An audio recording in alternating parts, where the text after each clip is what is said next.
तो आज के लेक्चर में हम शुरुआत करने वाले हैं अपने नए चैप्टर की, जो कि होने वाला है sequence and series. Sequence and series basically algebra का ही एक पार्ट है, और वैसे तो इसका इंट्रोडक्शन 11th स्टैंडर्ड के अंदर होता है, पर इससे ही एक रिलेटेड जो इसका एक सब पार्ट है, आप 10th स्टैंडर्ड के अंदर पहले से पढ़कर आते हैं। हाँ, अगर आप थोड़ा बहुत रिकॉल कर पा रहे हो तो अर्थमेटिक प्रोग्रेशन एपी नाम से एक चैप्टर हुआ करता था, वो इसी चैप्टर का एक सब पार्ट है। तो आइए शुरुआत करते हैं इस चैप्टर की। आने वाले कुछ 4-5 लेक्चर्स के अंदर हम इस चैप्टर को डिस्कस करेंगे, इससे रिलेटेड थ्योरी पार्ट और कुछ एग्जांपल्स को हम इस सीरीज के अंदर देखेंगे। तो आइए अब आगे बढ़ते हैं वीडियो की तरफ और समझते हैं व्हाट इज ए सीक्वेंस। तो अगर एक मैं सरल सी बात बोलूँ तो एक स्पेसिफिक पैटर्न अगर कहीं भी आपको देखने को मिल रहा है कुछ कमोडिटीज में या फिर कुछ थिंग्स में, तो उसी को हम एक सीक्वेंस कहते हैं। आइए नीचे दिए गए इस एग्जांपल की मदद से समझने की कोशिश करते हैं कि सीक्वेंस क्या होता है। देखिए, इस वर्ल्ड में जो भी पर्सन है अलाइव, चाहे वो मैन हो चाहे वुमेन हो, यहाँ पर मैंने मैन का एग्जांपल लिया है, उसके डेफिनेटली पेरेंट्स होंगे। और पेरेंट्स कौन होंगे? एक उसके फादर और एक उसकी मदर। इसी तरीके से अगर उसके फैमिली ट्री में हम आगे बढ़े तो डेफिनेटली उसके फादर के भी एक फादर और मदर होंगे, और सेम मदर के भी एक फादर और मदर होंगे, जो कि इस मैन के ग्रैंड पेरेंट्स होंगे। यानी कि सबसे पहले कौन आए? उसके पेरेंट्स, जो कि नंबर में कितने हैं? 2 के बराबर है, फादर और मदर। फिर फर्दर उनके फादर के 2 मदर फादर है, और इसी तरीके से उसकी मदर के भी 2 मदर फादर है, which is grand parents of this person. भाई सबसे पहले इस पर्सन के पेरेंट्स आ गए, फिर इसी तरीके से उसके ग्रैंड पेरेंट्स आ गए। इसी तरीके से आगे बढ़ेंगे तो उसके कौन आ जाएंगे? Great grand parents. इसी तरीके से ये सीरीज जो फैमिली ट्री है वो बढ़ता चला जा रहा है। तो देखिए, सबसे पहले ये एक बंदा था, इसके पेरेंट्स कितने हुए? 2। इसके ग्रैंड पेरेंट्स कितने हुए नंबर्स में? 4। इसके ग्रेट ग्रैंड पेरेंट्स कितने हुए? 8, एंड सो ऑन। ये नंबर बढ़ता ही चला जाएगा नीचे की तरफ। तो देखिए, यहाँ पर इस सीरीज में, इस फैमिली ट्री के अंदर, इस एंसेस्ट्री के फैमिली ट्री के अंदर आपका एक पैटर्न देखने को मिल रहा है। जी हाँ, अगर आप ध्यान से देखें तो जो लास्ट जनरेशन है, जिसको हमने कहा है कि A1 first generation, last generation है, वो नंबर में कितनी है? 1। इसी तरीके से उससे प्रीवियस जनरेशन यानी कि उसके पेरेंट्स, वो नंबर में कितने हैं? 2। इसी तरीके से उसकी जो थर्ड जनरेशन थी, वो कितने थे नंबर में? 4। जो कि उसके ग्रैंड पेरेंट्स थे, वो नंबर में 4 थे। इसी तरीके से ग्रेट ग्रैंड पेरेंट्स कितने थे नंबर में? 8, एंड सो ऑन 16 एंड 32। तो देखिए यहाँ पर 1 2 4 8 16 32, क्या ये 2 की पावर्स की तरह नजर नहीं आ रहा कि यहाँ पर तो 2 की पावर 0, 2 की पावर 1, 2 की पावर 2, 2 की पावर 3, 2 की पावर 4, और इसी तरीके से आगे सो ऑन। तो यहाँ पर जो हमारे को एक स्पेसिफिक सीक्वेंस या फिर एक पैटर्न देखने को मिल रहा है, इसी को हम क्या कहेंगे? सीक्वेंस कहेंगे। चलिए, हमने ये तो समझ लिया कि सीक्वेंस क्या होता है। अब आगे बढ़ते हैं और जानते हैं कि type of sequence. There are 2 type of sequence which is infinite and finite. सबसे पहले देखते हैं infinite sequence. A sequence containing infinite number of terms is known as infinite sequence. एक ऐसा सीक्वेंस जिसके अंदर नंबर ऑफ टर्म्स कितनी हो? इनफाइनाइट हो, उसको हम क्या कहेंगे? Infinite sequence. जैसा कि इसका नाम से ही सीधा सीधा पता चल रहा है, यानी कि जिसके अंदर हम n यानी कि नंबर ऑफ टर्म्स को काउंट नहीं कर सकते, या फिर नंबर ऑफ टर्म्स इनफाइनाइट हैं, इस टाइप के सीक्वेंस को हम इनफाइनाइट सीक्वेंस कहते हैं। एक एग्जांपल की मदद से समझते हैं। Sequence of even natural number. अब देखिए, इवन नेचुरल नंबर कौन से होते हैं? 2 4 6 8 10 एंड सो ऑन।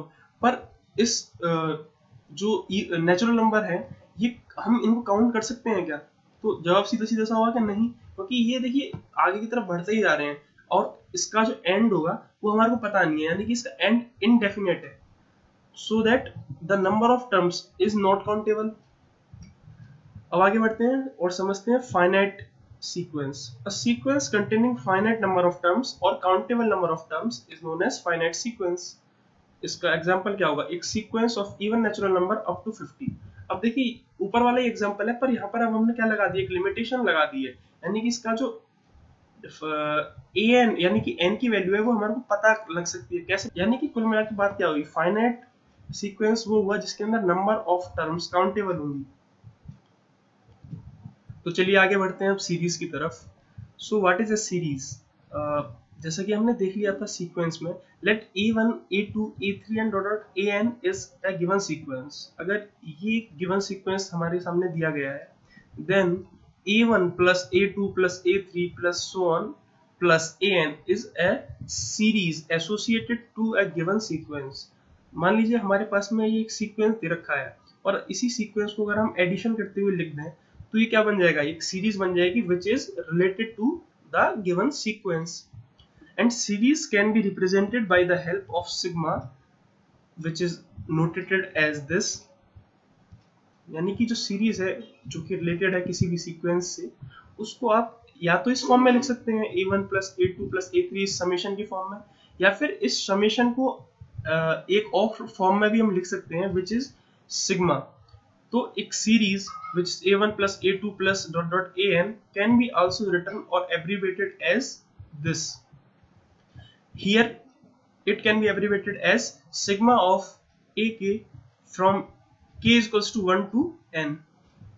यानी कि यहाँ पर k की जैसे जैसे आप वैल्यू को पुट करते जाएंगे, k की वैल्यू 1 प्लस k की वैल्यू 2 प्लस k की वैल्यू 3 प्लस, तो ये पूरी पूरी सीरीज आपको देखने को मिलेगी विच is a1 plus a2 plus a3 plus so on an। तो चलिए हमने ये भी समझ लिया कि सीरीज क्या होती है। अब अगर बात करें किसी भी सीरीज की या फिर किसी भी सीक्वेंस की जर्नल टर्म की which is generally known as the nth term, तो किसी भी सीरीज को अगर किसी भी सीक्वेंस को हमारे को जर्नल फॉर्म में लिखना हो तो हम किस तरीके से लिखेंगे। मान लीजिए जो आपके सामने एक पहला एग्जांपल लिखा गया है an is equals to 2n plus 5, ये भी एक तरीके की सीक्वेंस है। This is also a kind of sequence. यहाँ पर जैसे जैसे आप n की वैल्यू को वेरी करते जाएंगे पूरी पूरी सीरीज आपके सामने आ जाएगी, यानी पूरी पूरी की सीक्वेंस आपके सामने आ जाएगी। फॉर एग्जांपल n की वैल्यू 1 के लिए a1 की वैल्यू कितनी हो जाएगी 7, a2 के लिए डिफरेंट वैल्यू होगी, a3 के लिए डिफरेंट वैल्यू होगी, पर वो सारी की सारी वैल्यू किससे रिलेटेड करें होंगी, वो रिलेटेड होंगी इस एक इक्वेशन से which is 2n plus 5। Similarly an is equals to n square plus n, ये एक अलग सीक्वेंस हो गया। फिर an is equals to 2 raised to the power n, इसका जिसका मैंने आपको एग्जांपल दिया था शुरुआत में, ये एक अलग सीक्वेंस हो गया। तो इसी तरीके से जो सीक्वेंस की डिफरेंट टर्म्स होंगी उसका पता आप किससे लगा सकते हैं, सीधे सीधे उनकी जर्नल टर्म से लगा सकते हैं। यानी कि अगर आपको जर्नल टर्म पता है किसी भी सीक्वेंस की तो आप उसकी हर एक टर्म को आइडेंटिफाई कर सकते हैं। अब चलिए एक एग्जांपल की मदद से समझते हैं जिससे कि हमारा अंडरस्टैंडिंग सीक्वेंस के लिए और भी ज्यादा बढ़ जाएगा। क्वेश्चन कह रहा है find the first 4 terms of the sequence 7n-5 divided by 2। तो आपको सीक्वेंस जिसकी journal term 7n-5 divide by 2 से रिप्रेजेंट की गई है उसकी फर्स्ट 4 टर्म्स निकालनी है। तो देखिए हम किस तरीके से निकालेंगे। जैसा कि मैंने आपको अभी बताया था कि जैसे जैसे आप n की वैल्यू को वेरी करते चले जाएंगे आपके सामने पूरी की पूरी जो सीक्वेंस है वो आप फाइंड आउट कर सकते हैं। तो अगर हम फर्स्ट टर्म निकाल रहे हैं यानी कि a1, तो n की वैल्यू हमने कितनी पुट करी 1, a1 is equals to 7 into 1 minus 5 divided by 2 is equals to 7 को 1 से मल्टीप्लाई किया which is 7 minus 5 divided by 2, 7 minus 5 2, 2 by 2 is equals to 1। हम सेकंड टर्म निकालते हैं अगर हम n की वैल्यू 2 पुट करेंगे तो a2 is equals to 7 into 2 minus 5 divided by 2, 7 into 2 हो गया 14, 14 minus 5 divided by 2, 14 minus 5 कितना हुआ 9, 9 by 2 is equals to 4.5।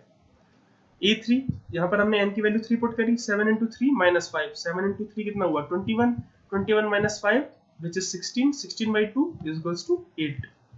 a4 is equals to 7 into 4 minus 5 divided by 2 is equals to 28 minus 5 divided by 2 is equals to 23 by 2 is equals to 11.5।